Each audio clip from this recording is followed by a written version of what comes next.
जय हिंद दोस्तों, मैं महेंद्र शर्मा स्वागत करता हूं वन वर्ल्ड हिंदी में आपका। उम्मीद करता हूं आप खुश और स्वस्थ है। दोस्तों आइए दिखाते हैं पाक मीडिया की एक लेटेस्ट डिबेट, जिसमें पाकिस्तान में हो रहे एक से एक बढ़ते हुए कांड के बारे में बताया गया है। क्योंकि पाकिस्तान में कट्टरपंथी मौलानाओं का इस भयंकर तरीके से आज राज हो चुका है कि पाकिस्तान की हुकूमतें चाह कर भी इस रेडिकलाइजेशन के अगेंस्ट बोल नहीं सकती है। क्योंकि अभी पिछले ही दिनों जब श्रीलंकाई नागरिक कुमार मथनता को जो मारा गया था, उसके बाद से पाकिस्तान की जो एक जिहादी सोच थी और उन कट्टरपंथी मौलानाओं की जो जिहादी सोच थी, उनको उगा के फसल काटने जैसा था। क्योंकि कहीं ना कहीं आज पाकिस्तान में जो रेडिकलाइजेशन और जो धार्मिक आधार पर एक दूसरे को टॉलरेट नहीं किया जा रहा है, दूसरे धर्म के लोगों को मारा जा रहा है, तो आज पूरे विश्व में पाकिस्तान इतना भयंकर तरीके से बदनाम हो चुका है कि कहीं ना कहीं पाकिस्तान को अपने विश्व पटल पे इमेज बनाए रखने के लिए बहुत कुछ आवश्यकता है। तो कहीं ना कहीं आज पाकिस्तान फिर से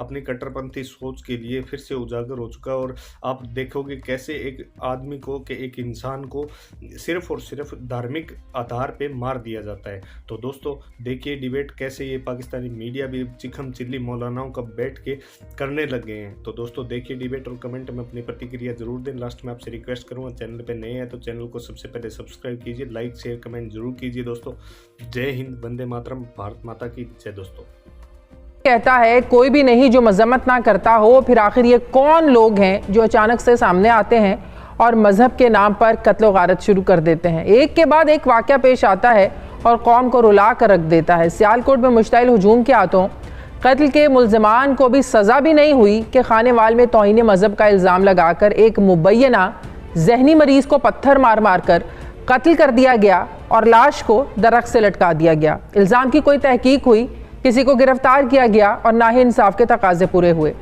और मावराए अदालत एक और स्ट्रीट जस्टिस कर दिया गया। यहाँ भी स्टेट तब तक बेबस नजर आई जब तक इसकी ज़रूरत थी। हाँ, कत्ल के बाद पुलिस आई, मुकदमा भी दर्ज हुआ और वज़ीर आज़म के नोटिस पर शायद बल्कि यकीनन मुल्ज़िमान पकड़े भी जाएं और इन्हें सज़ाएं भी हो जाएं, लेकिन ख़ुद से इंसाफ करने की ये रविश जो है ये वहीं की वहीं रह जाती है। क्या पुलिस का काम जुर्म होने के बाद शुरू होता है? घंटों ऐसे कार्रवाई होती रहती है और फिर जब कत्ल गारत गिरी हो जाती है तो फिर जो पुलिस है ये कागज़ भरने के लिए पहुंच जाती है। काश ये पुलिस ऐसे वाक़यात में ज़िंदगी बचाने पहुंचती तो चंद महीने पहले सियालकोट की फैक्ट्री के श्रीलंकन मैनेजर प्रांथा कुमारा आज जिंदा होते। अगर पुलिस अपनी जिम्मेदारी पूरी करती तो कराची में जगदेश कुमार को 2018 में तौहीने मजहब का इल्ज़ाम लगाकर कत्ल न किया जाता। 2017 में मशाल खान को तौहीने रसालत पर इस तरह कत्ल ना किया गया होता। कोट राधा किशन में 2014 में शहजादा मसीह और इसकी बीवी को तौहीने मजहब का इल्ज़ाम साबित होने से पहले भट्टे की आग में ना डाल दिया गया होता। बादामी बाग में 2013 में तौहीने मजहब के इल्ज़ाम में जोसेफ कॉलोनी ईसाई कम्युनिटी के अफराद के घरों पर धावा भी ना उस वक्त बोला गया होता। 2012 में बहावलपुर के इलाके चन्नी गोट में एक शख्स को जिंदा ना जलाया गया होता। माजी का शायद ही कोई ऐसा साल हो जिसमें ऐसे वाक़यात की कहानी हमें देखने में ना मिली हो, सुनने में ना मिली हो।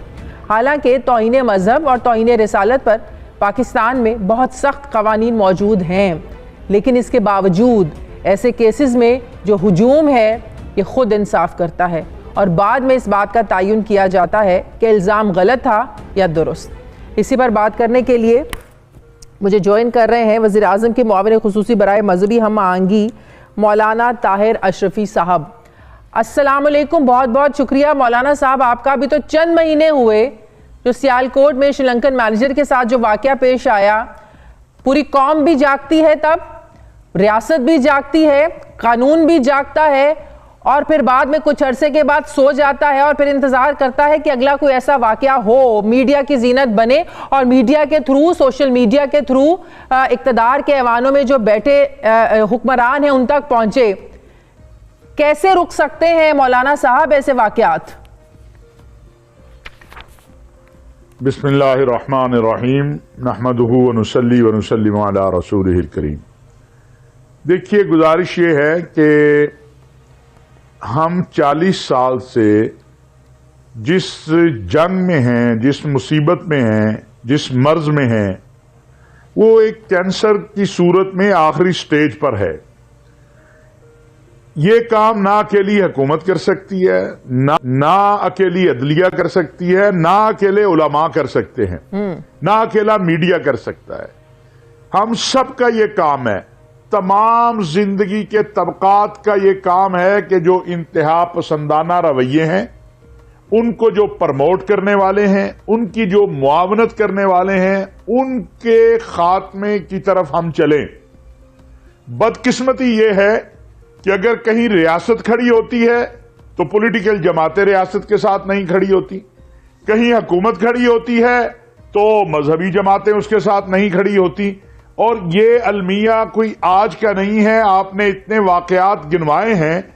मैं अगर उनमें से अक्सरियत की बात करूं तो अक्सरियत के अंदर उन वाकयात के आप देख लें, आपकी सियासी क़यादत और मजहबी क़यादत कहीं ना कहीं आपको नजर आ जाएगी कि वो उसकी जोसेफ कॉलोनी की आपने बात की, आप जरा उसका रिकॉर्ड निकालिए कि कौन था जो वो जुलूस को लीड करके लेके गया था। वो कोई आम कोई जाहिल आदमी नहीं था, वो मुंतखब नुमाइंदा था, सारा रिकॉर्ड मौजूद है।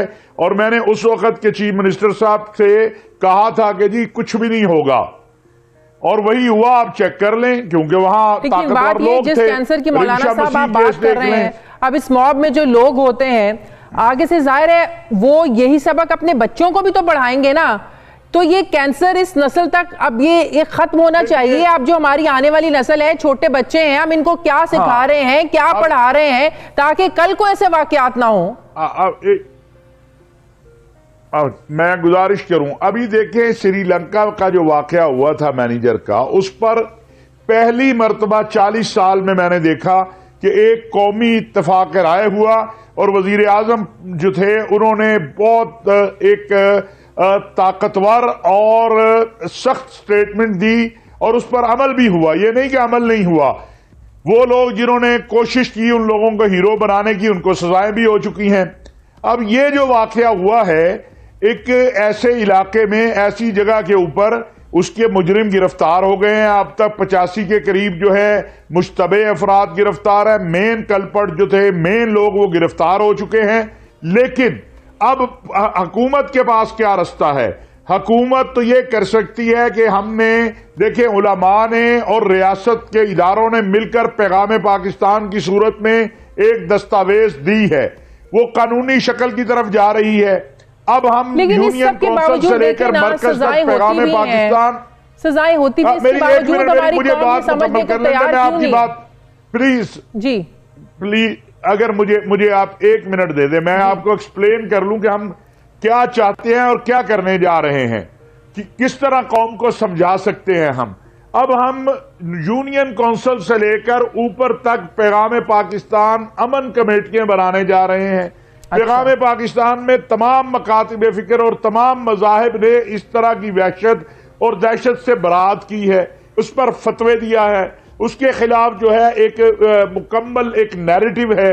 अब हम उसको लेकर आम जो हमारा पाकिस्तानी है, जिसमें अब जब हमने मजहबी एतबार से उनको चेक किया था, जो श्रीलंका के कातिल हैं मैनेजर के, उनमें से कलमा किसी को ठीक नहीं आता, और यही हाल यहां पर है। अब उसमें बहुत सी चीजें हैं जो करने की हैं। दो चीजें हमारे पास हैं, एक कौमी एक्शन प्लान और एक पैगाम पाकिस्तान। उसको तमाम तबकात को इसमें साथ देना होगा। हमारी सियासी और मजहबी जमातों को भी इस हवाले से सोचना होगा। जी, हम अपने निसाब में ये चीजें शामिल क्यों नहीं करते? तौहीन मजहब को लेकर, तौहीन रिसालत को लेकर अपनी नस्ल को ये बताएं कि इसके लिए कानून मौजूद है। कानून हाथ में लेने की हमारा मजहब, हमारा जो वो कानून है, ये इजाजत नहीं देता। हम अपने बच्चों को ये क्यों नहीं सिखाते? हमारा जो निसाब अब तक यकसा निसाब तालीम आया है, पहली जमात से 5वीं तक, उसमें पहली मर्तबा है कि इन चीजों की तरफ तवज्जो दी गई है। उसमें रवादारी पर मज़ामीन है, उसमें झूठी खबर के फैलाने के ऊपर जो वईद है, जो कुरान का हुक्म है, ये सारी चीजें उसमें मौजूद है जो अब यकसा निसाब तालीम आप ला रहे हैं। लेकिन ये जो स्कूल कभी नहीं गया, जिसको कलमा तय्यबा नहीं आता, जिसको नमाज नहीं आती, वो डंडा पकड़ के आके उस गरीब के सर में मारता है, इसको कैसे ठीक करना है? इसके लिए जरूरत इस बात की है कि लोकल सतह से ऊपर तक जो है, जो नैरेटिव हम सब ने मिलके पैगाम पाकिस्तान में बनाया है उसको आम किया जाए, सजाएं दी जाए। मैंने तो आज बतौर चेयरमैन पाकिस्तान उलमा कौंसिल के तमाम मकातब फिक्र के उलमा के हमरा खानेवाल में ये चीफ जस्टिस साहब हमारे जो नए आए हैं ये बड़े काबिल फ़हम हैं, इनकी बड़ी वसी नज़र है इस्लाम पे भी हालात पे भी। तो मैंने उनसे अपील की है कि खुदा के लिए ये जो तौहीन मजहब तौहीन रिसालत के जितने भी मुकदमात हैं इनके स्पीडी ट्रायल हों, बेगुनाह जो है रिहा हो, गुनाहगारों को सजाएं हो, ताकि ये तसव्वुर ही खत्म हो जाए कि ये कानून कुछ नहीं करता है। और जो लोग इसको बतौर वेपन इस्तेमाल करते हैं उसके साथ साथ सोशल मीडिया है, आप सोशल मीडिया पे जाइए। अब ये मैं कहां रहूं जाके, किसके पास जाऊं? हमारी पीटीए, पैमरा, हमारी वजारत इत्तलाआत, तमाम इदारे जो हैं आलमी, जो यूट्यूब है, फेसबुक है, इनको कहते हैं ये मवाद हटाओ, वो नहीं हटाते हैं। अब ये चीजें ये कोई स्कूलों के अलावा मदारिस में भी ये तालीम देने की जरूरत है मौलाना साहब। देखिए मैं आपसे अर्ज करूं, मदरसे का जो तालिब इल्म है ना उसको तो गुज़श्ता 20 साल में उसने तो ये भुगत भी लिया और वो बाज भी आ गया है। अब आपको मदरसे का तालिब इल्म, इन वाकयात में कोई मदरसे के तालिब इल्म है एक भी नहीं है, उसने भुगता है ये। हमने 1990 और 90s के बाद ये जो 2001 से 2020 आया है इसमें मदरसे ने बड़ा कुछ भुगता है, मस्जिद ने बड़ा कुछ भुगता है। लेकिन हमें जागने की जरूरत है। ये खाली मेहराब और मिंबर कंट्रोल नहीं कर सकता। हमें अपने सलामती के इदारों के साथ खड़ा होना होगा, अपनी अफवाज के साथ खड़ा होना होगा और अपने घरों के अंदर हमें खुद खड़ा होना होगा कि हमने इस मुल्क को वहशत और दहशत और इंतहा पसंदी से पाक करना है। सब अपनी अपनी जिम्मेदारी पूरी करेंगे तो तब हम अपनी नस्लों को एक पुरअमन पाकिस्तान देना चाहते हैं।